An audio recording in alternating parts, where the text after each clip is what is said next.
여러분 안녕하십니까? 이어서 경남권 뉴스입니다. 코로나19 3차 대유행이 가시화되면서 경남의 지자체들도 공공시설을 휴관하거나 행사를 취소하고 있습니다. 남해군은 어제부터 실내 공공체육시설은 무기한 휴관하고 축구장과 테니스장 등 실외 체육시설은 남해 군민에 한해 조건부로 개방합니다.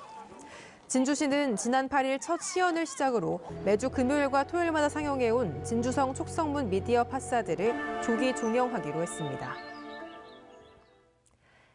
교육부가 경상대학교와 경남과학기술대학교의 통폐합을 어제 승인했습니다. 두 대학의 통폐합 시기는 내년 3월 1일로 입학 정원은 4,313명이고 통합 교명하는 경상국립대학교입니다. 통합대학의 총장은 현 경상대 총장이 맡고 부총장은 경남과기대 구성원의 추천인이 임명되며 통합대학은 칠암과 과자, 통영, 창원 캠퍼스 등 4개 캠퍼스 체제로 운영됩니다. 국토교통부의 김해 신공항 추진 계획이 총리실 검증을 통해 사실상 백지화됐지만 김해에선 여전히 찬반 의견이 분분합니다. 환영의 입장을 밝힌 경남도와는 다르게 김해시는 김해 신공항과 가덕도 신공항에 대해 이렇다 할 입장을 내놓지 않고 있습니다. 문철진 기자입니다. 총리실 검증으로 김해 신공항이 사실상 백지화되자 그동안 김해 신공항 추진을 반대해온 시민들은 환영했습니다. 이들은 24시간 운영 가능한 안전하고 소음 없는 관문공항은 가덕 신공항이라면서 진해 제2신항과 더불어 동남권 경제도약의 계기가 될 것이라고 밝혔습니다. 장거리용의 가덕 신공항과 김해 신공항이 한때 연결이 되어서 이 주변이 전체적으로 함께 연관 효과를 갖는. 하지만 김해 신공항 추진을 찬성해온 시민들은 김해 신공항 백지화에 반발 목소리를 냈습니다.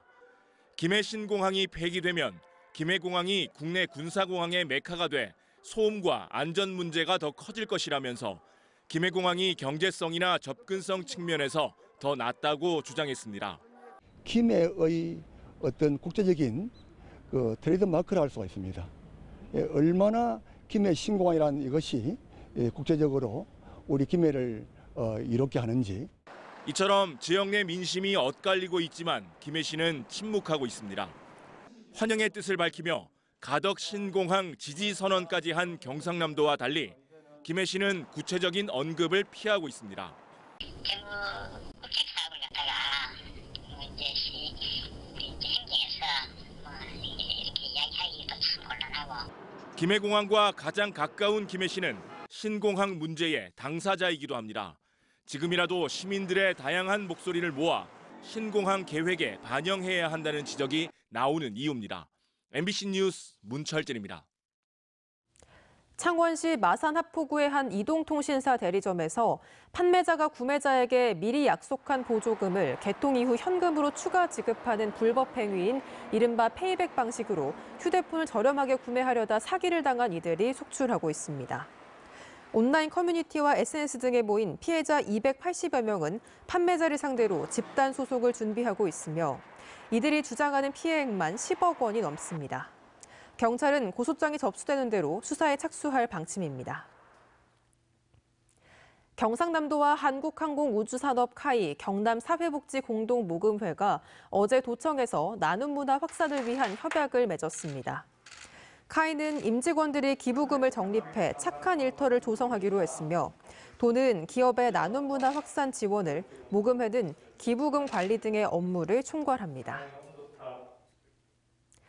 경남 지역 송정선로 지중화율이 전국 최하위인 것으로 드러났습니다. 국민의힘 서일준 의원이 한전으로부터 제출받은 자료에 따르면 경남의 최근 3년간 지중화율은 3%로 강원과 경북, 충남, 충북과 함께 전국 최하위에 머물렀습니다. 서울은 89%, 인천 72%, 부산 47% 등과 비교하면 매우 낮은 수치입니다. 경상남도가 오는 27일까지 시군 장애인 편의시설 지원센터와 보건복지부 등과 합동으로 장애인 전용 주차구역에 대한 불법 주정차 위반 행위를 단속합니다. 이번 단속에선 장애인 전용 주차구역의 불법 주차뿐 아니라 주차 방해 행위, 주차 표지 부당 사용 등을 중점 단속하며 특히 구형 표지를 신형으로 교체하지 않고 주차한 차량도 단속 대상입니다. 하동 단감 40톤이 말레이시아에 수출됩니다. 하동 단감은 봄철 냉해와 집중호우 등으로 생산량이 전년보다 30% 감소해 수출 물량이 줄었지만 작년보다 높은 수출 단가로 계약이 체결돼 생산 농가들이 다소 시름을 덜었습니다. 산청군이 장난감 백화점과 공동 육아 나눔터 등 아동과 가족을 위한 사회 서비스 공간인 산청복지타운 건립을 추진합니다. 국가균형발전위원회 SOC 복합화 공모사업에 선정된 산청복지타운은 국비와 도비 등 51억 원이 투입돼 산청읍 옥산리 조산공원 자리에 내년 12월 완공을 목표로 지상 2층 규모로 건립될 예정입니다. 밀양시가 스포츠 마케팅을 통한 지역경제 활성화를 위해 체육진흥과를 신설합니다.